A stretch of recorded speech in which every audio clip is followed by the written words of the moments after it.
Good morning mga idol. Nandito tayo sa Riles. Dito dati yung yung bahay ko dati diyan, no. Yun.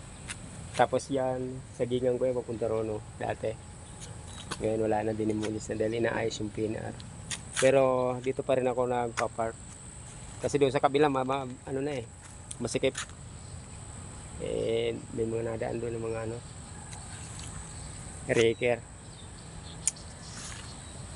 Yung naalala ko dati, yung dito, masaya kami dito noon eh. Dahil maraming mga bahay dyan. Tapos ngayon, ito na, malinis na. Yan.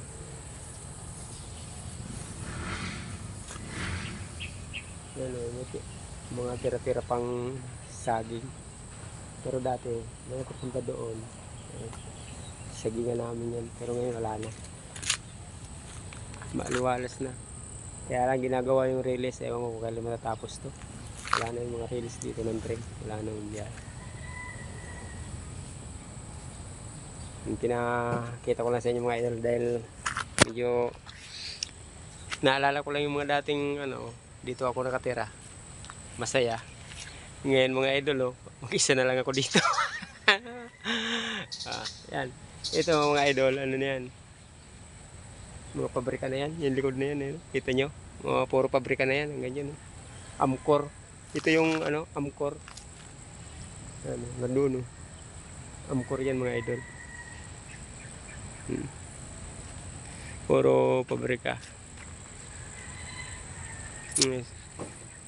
Sino ba yung mga nakatira dito dati? Parehas ko. Paki-like naman nyo. Paki-share naman yung ating video mga idol. Yung nakaka-relate dito sa lugar na to. Marami tayong mga alaalang nakalipas dito eh. Yung mga masaya at mabuti. Masaya, mabuti, masama. Nandito. Dito ko naalala lahat. Pagka pumupunta ako dito pa rin ako nagpa-park.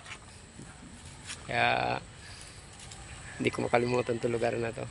Binakora na yan. Yung gumagawa din sa dulo na yan. Yan mga idol. Maraming salamat sa panonood nyo. Sa mga nakaka-relate yan dito, yung mga dati nakatira dito, paki-like at share mo na rin yung video mga idol. Kung dito ka nakatira dati. Bye bye.